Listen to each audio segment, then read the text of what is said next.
Hey guys, see, a lot of people on YouTube are doing this, and I don't care that I'm doing it too. But here we go, early childhood stories, even though I'm still technically considered a child. Also, I spent like 20 minutes trying to set up the recording here, because obviously this is not my dad's house where I usually record. This is my mom's house. This is my room. 9 out of 10, I have to say. Forgot to make my bed. Also, I'm eating a sandwich, so that's cool. So now I was trying to make up ideas for this video. I came across some memories that really make my life more pathetic than it already is. So let's get straight to it. So I actually have two memories about flowers for some reason. Okay, so the first one is one time when we went to like the botanical garden. No, not the botanical gardens. One time when we went in a park in Boise, and then we were all done, and we were sitting like in a rose maze, and for some great idea, I decided to put a rose petal in my mouth, because I was a smart human being. And my dad thought it was funny, GG Dad, that when he told me that they were poisonous, and I was crying for like the rest of the day, because I didn't want to die from a rose petal, which is, yeah, again, GG Dad. Let's have another sandwich. Okay, so I have another memory, up here.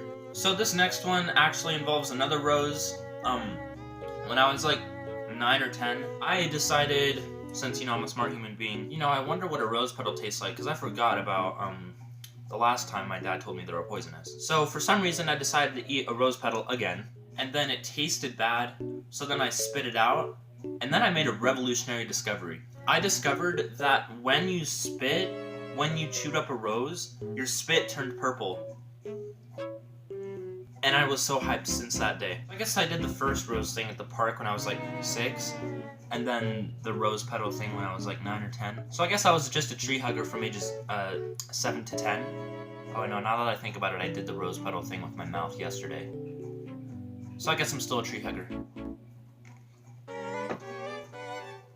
I put a lot of mustard on that.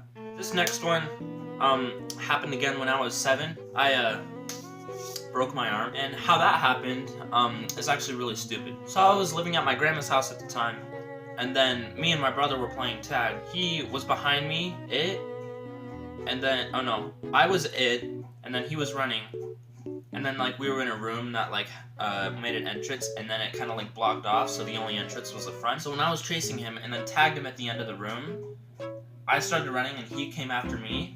And for some reason, I felt my life was like endangered. I was so hyped, and I was like running super fast, and I didn't see where I was going. I ran pretty fast, and since I didn't see where I was going, because I'm an unstable child, there was like this recliner that was out, and no one put it back. And then I tripped over it, and then landed on my left elbow. So I just went down, screaming with my broken arm, screaming like just try to get my dad's attention. I was just trying to yell like, "Dad, I think I broke my arm. Can you come look at it? It's all like weird or something." And he told me like, "Haha, yeah, son, you definitely broke your arm there." So that was funny. Oh, sorry, you want to know about this right here? Man, I thought you'd never ask. This is actually more stupid than when I broke my arm, because it kind of happened the same way. Well, not the same way. It kind of happened in a similar fashion. So at the beginning of July of this year, we went camping with our friends, and I brought my Ripstick to my grandma's house, because I rode it over there. I don't know why we went to our grandma's house, actually. I don't remember. So then when I went over there, they were a couple hours late, and so since they were a couple hours late, I was just like, I'll ride my Ripstick around the neighborhood. Here's where the fun part begins. So I was riding down the sidewalk. I was making a really straight turn like that, and it was down a hill, so I was going fast and at a really tight turn. And so you know those little divots in the sidewalk that kind of like go in and then make a little divot? You know how those are just big enough to fit a Ripstick wheel in? You know those? So I decided to turn around, like turn into the thing. I decided to turn onto the sidewalk, and then I was getting really close to the divot, and I was just like, I'm not gonna bail. I'm not gonna jump off to ensure my safety. I can do this. But instead of doing that, I went too far into it. My wheels went into the divot. The ripstick stopped, but I sure as heck didn't. So I went flying 5 feet off my ripstick and landed on my left elbow again. And what the strange part was, I actually hit my hip, and that hurt more than my elbow did. So I was really focusing on my hip, and then halfway riding home, I looked over at my arm, and it was just bloody halfway down, and I was just like, okay then. Also, one time when I was 10, I got a bike, and you know how you can ride on the back pegs? Since I didn't have, that was the first time I ever had a bike with pegs on it, I decided to stand on the front pegs instead, and then I immediately crashed and hit my knees, and that was cool. You know, now that I think about it, I have a lot of memories as a child being an idiot, so I'm probably gonna go save those for a part 2 video. Because if I fit all those into this one video, this video would probably be like 15 minutes long because I was a real idiot back then. But anyway guys, I hope you liked this video.